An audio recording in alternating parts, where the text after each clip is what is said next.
Hello, I'm Simon MacCormac. For those that haven't heard me before, now in this conference I'm kind of hard to avoid.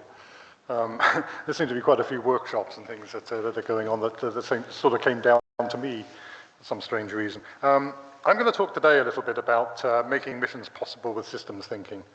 This is an initiative that we took working with the Systems Thinking Working Group on how systems, on positioning systems thinking to be able to help with the government's 5 missions. And it struck us that this was a great opportunity to do something. The government's talking about doing missions. Missions, it struck us as being something that are very different to just traditional projects. They need new ways of thinking, new ways of behaving, using projects, but in particularly in different ways, and institutionalizing them differently. I'm going to do this in 2 bits. First off, I'm going to take you through a little bit about the thinking behind the paper. I'm not going to read through the paper. I'm not going to take it. It's there and available if anybody wants it. If they would like to see a copy of it, ask me. And if the working group gives permission, I will send you a copy of it as and when they do give permission for that to be the case, okay? But it is something that's supposed to go out into the world, so hopefully you'll be able to get a copy if you want it to. Second part of this is my friend Chris Abbott here. Chris is with DEFRA. He'll introduce himself in a minute, and we're going to have a discussion, a sort of dialogue, a bit of a question and answer session between us about how he sees it from his own perspective, not representing an institution, but from his own personal perspective, looking at it from within inside government. Because it's important that this isn't just done from the outside, right? This isn't just a positioning paper where we say you should be looking at systems thinking because. There needs to be some ownership and some buy-in, and hopefully we can demonstrate some of that in our interaction. So very quickly, this is what the paper looks like, and this is what we called it. We called it Mission Impossible, and we put an X through the IM and said, making missions possible with systems thinking. And the purpose, as I said, was really to demonstrate the relevance, and I would argue the necessity of systems thinking to making missions happen.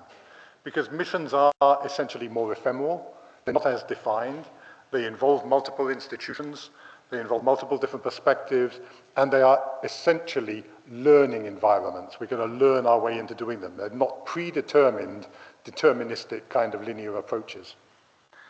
We wanted to use it to engage the wider community so that we had something to say about something, and that's really why I've given it the tagline at the top, and this is my definition of leadership. It's a very poor definition of leadership, and I say it in jest, but you could define leadership as finding a parade and marching in front of it. Right? And we as the working group had an opportunity to march in front of the fact that the government was going through these 5 missions. Why don't we find something that they're doing and demonstrate the relevance and indeed necessity of systems thinking to it, rather than academically arguing our way into all sorts of things that we might find resistance with, okay? And we wanted to position ourselves as an active resource, create some understanding of it and some questions of it, right? And the way we went about that was writing this paper in a series of short snippets, okay? Short snippets on some topics, creating a visual metaphor that hopefully draws people in and says, I understand a little bit about why this is a bit different. I will take you through that visual metaphor because it provides a bit of context for you. And then the arguments that we've got. And we decided to argue it inductively. What I mean by that is we explicitly decided not to argue it deductively. No? Missions are complex and uncertain environments that need you to learn in. Systems thinking does that, therefore you need systems thinking. If we had gone down that deductive argument, I think we would have invited criticism unnecessarily. Because the complexity crowd, the systems engineering crowd, lots of other crowds would have come and said, oh, we do that better than systems thinking, you know? So you break the middle term of the deductive argument and you lose the argument. So what we decided to do was to argue it inductively. Here are 10,000 reasons why systems thinking would be good. You might argue with 7 of them, but there are still a hell of a lot left, right? So come and talk to us and learn and understand it. So it was an inductively based argument. Hopefully it was written in plain English. I think I could have done an executive summary for the whole thing and said, well, it's all about structured determinism, isn't it? Because it is. But I felt that we needed to write that out in probably a little bit easier language, because while structured determinism is right, people wouldn't have read it and got it. Okay? It was intended to be bold and invite questions. It wasn't about being right. It was about being defensible, bold. Come and talk to us and see how we can help you to do certain things. And it was ending in a call to action, give us a call, okay?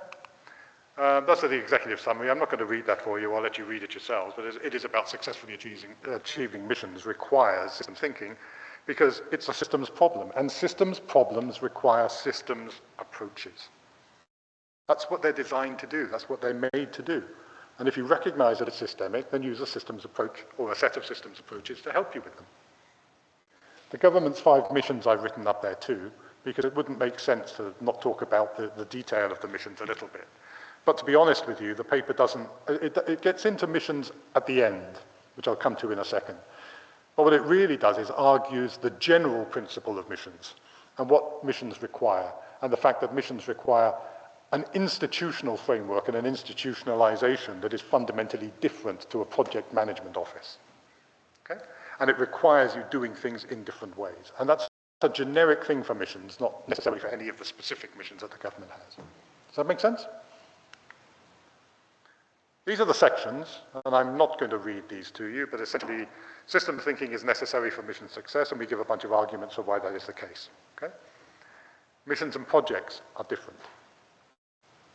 And we're not saying that you don't need projects, but you need to use projects in their correct context, where you know what you're doing, where you need to drive around meeting an objective, where you need to get people to do certain things in a certain time frame. You absolutely need projects. But you can't set the whole mission up on a project basis, and we go through an argument for that. We then develop an argument, a visual metaphor of what I call navigating in the fog with a flotilla.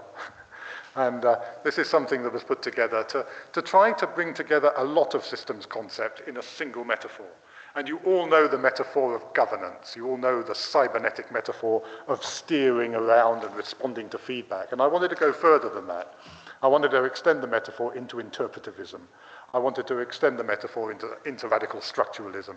I wanted to extend the metaphor into various other aspects of systems which I think matter, and therefore I've taken a view of a metaphor, which I'll share with you in a minute. The next piece is about systems thinking providing a more complete perspective. That was a set of arguments that we put together about why that is important in missions. And then what we did is we took the government's 5 missions and said, here are how some proven methods within systems thinking might provide different lenses onto those missions. So we took the big 4, system dynamics, critical systems heuristics, soft system methodology, and the viable system model. And we said, were you to use these in each of the government's missions, they might illuminate the following factors for you and enable you to model out and deal with these consequences. Now, to be honest, that was very hypothetical. It wasn't intended to be use them like this. It wasn't a didactic kind of approach. It was, here's how they might be useful to you, to invite a conversation, come back and talk to us about how we can help you to do this. And you know what? We can do the heavy lifting too. You don't need to learn the language of this. You don't need to know the technicality of it. We can help you to do all of that, but they will help you to do the things that are important from a mission perspective. And finally, what we did is to say we can play a role. Right? We can do that heavy lifting. We can help you with resources. We can provide coaching and assistance to you. We can provide training resources in video format if you want to. Whatever will help to do that, come and talk to us, because we want to actively be involved in this. Okay? That was the purpose of the paper. That's what it went through. I'll take you through the navigating in the fog, because hopefully this does contextualize it a little bit, right? So the idea is that missions are like a flotilla navigating in uncertain waters. And when you navigate in the fog, you navigate very differently to if it's not foggy.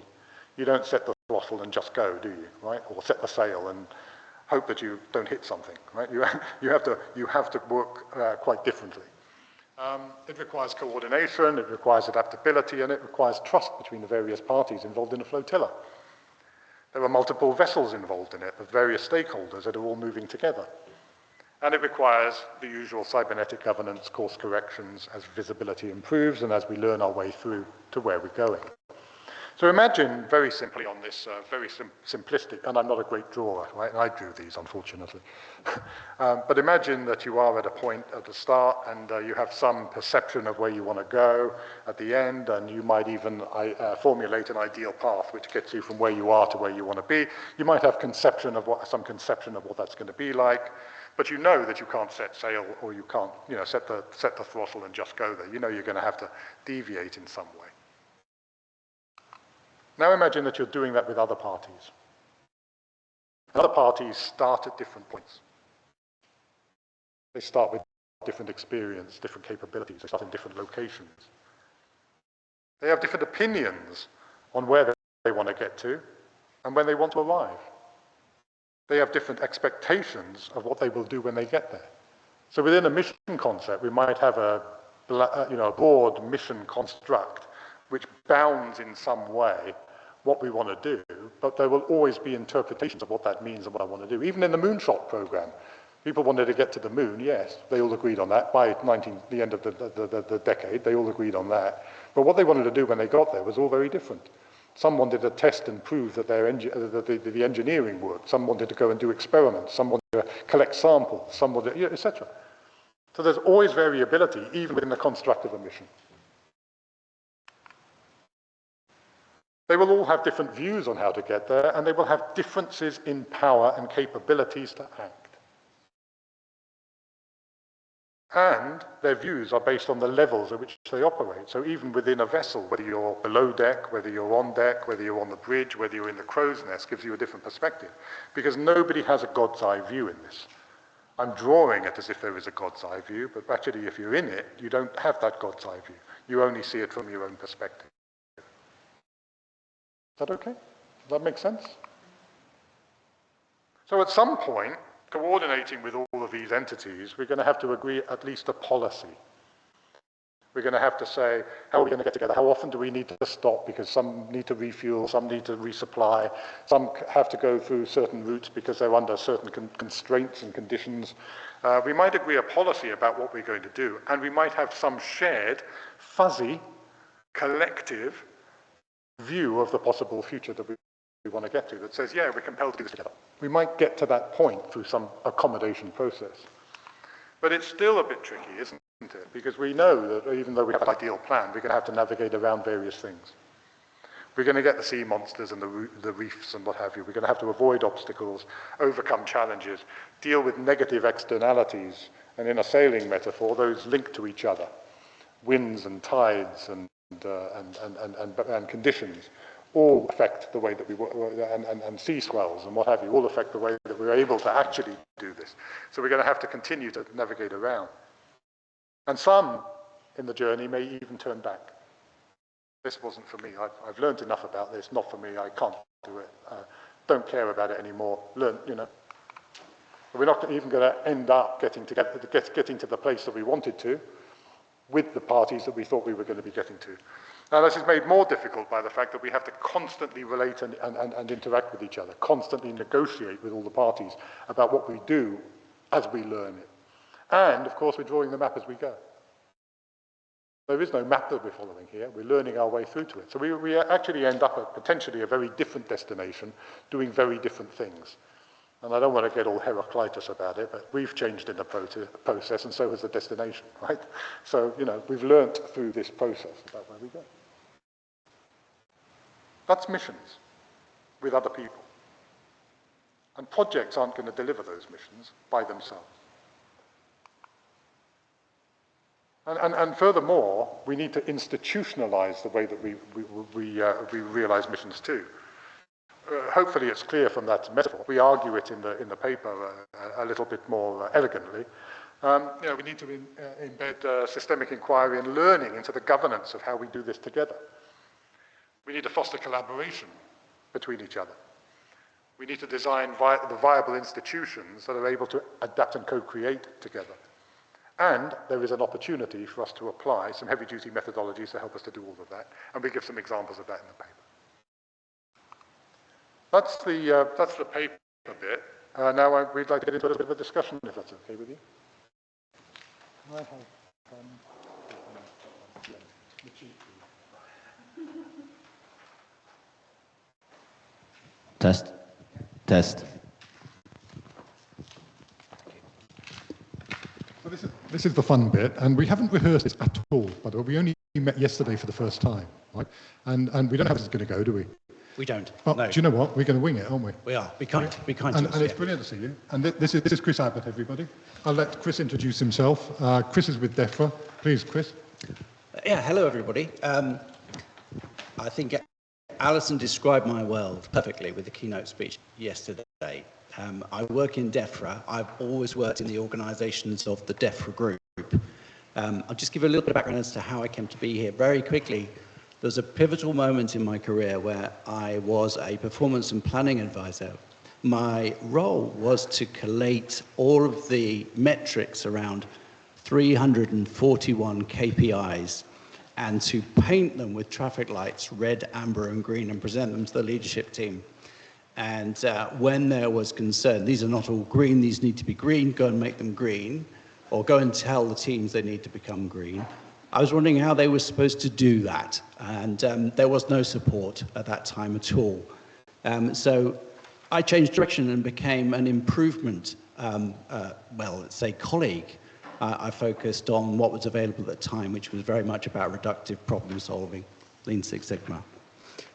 Anyway, fast forward, because that was the new direction for my career. I'm now in core DEFRA, and I work as an internal consultant, and I'm a very keen advocate for systems thinking, and my PhD is a fantastic vehicle to hopefully help me make a bigger impact. Brilliant, Chris. That's really good. Thank you. I'd like you to sort of elaborate on some of the barriers that you see to making mission successful within government. And I'm going to give you just a little bit of, and forgive me because I'm opinionated, so I have to give you my view to start with, right? I mean, some of the things that we've heard about already, you know, systems thinking takes a long time. Systems thinking is technically difficult. It requires a whole new language. The government itself works within parliamentary and election cycles. It's a two-party system, therefore they flip-flop from one particular way of doing things to another way of doing things. It's structurally determined. What are some of the things that you see that need to be overcome for missions to kind of be successful? Okay, well, I'm in the middle, and I believe that the organizations have got to change from the inside before they can learn to work more interdependently between themselves. So there's a big challenge, and it's mostly cultural. It's determined how they behave. So I need this recognition that actually there needs to be some fundamental changes. You need to push against the culture. It's very resistant, it's very hard to do that. But one way in which it can be done is just explaining or helping people to become more personally responsible, have more autonomy, more agency, so that they're pushing from the bottom up in response to the message that we're hearing from the top down. I was just picked up on what Ray was saying this morning about theory and practice versus espoused theory. There's a very big gap, and I think that the bottom-up work is really important in closing it. I think that's really interesting, and that sort of plays to the focus on the individual and the individual's ability to be able to make change around it. But I wonder whether there's another cultural element to that too. I wonder whether recruiting for team acumen as a cultural shift is also something that needs to happen, because people are measured on their own performance. Teams are not really measured very well, right? Yeah, I mean, that is bonkers. When you're looking at the recruitment process, you are marked down if you talk about what you've achieved as part of a team, because it's not clear about what you personally did. So it's all about I, not we. And then you get into the organizations and it's all about we. But these people looking around them and see that actually to be successful, you have to maintain the I. It's about being a hero, leading from the front, having people to follow you obediently. So I think it's a key thing. We should make the change, and we can look at recruitment as being a really good start. We put the signaling out there so that it's more about we when we recruit. That will make a big difference. That's interesting, thank you. And there's a lot of talk about creating the space for this to happen in, and there's a term apparently there's some people use called, what is it, psychological safety? Or I don't actually know what that means. But do you know what? It sounds like it might be something that's important for this. It's vital. It's one of those terms which has become a bit of a movement. It's a buzzword. Lots of people are using it. And there's this fun, sort of surface understanding about what it is. So it's about enabling people to contribute without fear of being judged ignorant, intrusive, or incompetent. Fundamentally, that's what it's about. But actually, you need to dig deeper than just the surface. And a lot of my work is focused on psychological safety as an enabler, because it's something like a keystone in culture. It underpins so many other highly valued aspects of the ways that we wish to work. It's critically important. So it's a great example of showing how systemically linking things together actually helps you to enable and make a larger difference. So yes, absolutely key, but there's lots of work still to be done. It does come with problems because it's vogue. People can set themselves out to be psychologically safe and creators of safe environments, where in fact they're just going through the motions of the activities and pointing at those. And I have one example, if you'll humor me, of a senior leader who did set themselves out to be a center of excellence for psychological safety and can point to loads and loads of activities. Working as I do in middle management, I could speak to the people in the hierarchy beneath this person, and when I asked them if they felt safe, no. And why didn't their manager know that? Because when he asked, they weren't safe enough to answer correctly. They just said yes. That was really interesting. Now, something else that I'm not at all clear on, but I hear that there are some people that like the viable system model. You know, I don't know what that is. And it talks in part about balancing between, you know, adaptability and control. And it seems to me that with the government, you've got a control issue. It's geared for control. It uses projects for control because they're controllable things that can happen. How do you see government having to draw that balance perhaps in a slightly different way to make missions possible? Well, I think that's all about space. There's a lot of talk about learning from failure. Again, espouse theory, how important it is. But the reality is that people are not allowed to fail in many environments. So there's a direct conflict there, at least distrust of leadership when they're talking about messages like that without creating the space, the containers to enable it. Yeah, you need competence in order to trust people to work well in that space as well. So we mustn't forget that. But there's a sort of like a whitewash where you can say it's not safe to fail. If that's true for the whole organization, then that's a shame. You can understand it would be true for parts of the organization, and in public service, reputation is, of course, critically important. But there should be environments where it is safe to fail. And if you don't create those, you can't expect people to innovate. And another element that falls out of that is the learning. When you actually do learn from failure, you want to recognize and reward people for saying, we tried this and it didn't work. At the moment, all we really hear in our culture is how well things have gone. And we sweep the failures under the carpet. And as a consequence, we lose most of the learning opportunity. Brilliant. And just some closing remarks. We're getting the time signal here, right? Which was politely put, more politely than he told me he was going to do it. If you could just give your summary of what are some of the things that need to change to institutionalize this within government from your perspective? Okay, well, I think we need more encouragement for embracing and understanding the opportunity for a mission-driven agenda from the bottom up. I think there needs to be clear messaging and expectation, and systems thinkers, of which there are many more who have been trained through the apprenticeship and other means. I think we should be enabled by pulling us all more together and making us a focal point where we can help others on their learning journey. That's what I'd like to see. That's absolutely brilliant, thank you. We're going to close it there. Please do ask us any other questions, and particularly Chris, right, who'll be delighted to answer any that you've got later on. Thank you very much indeed for your time. Thank you.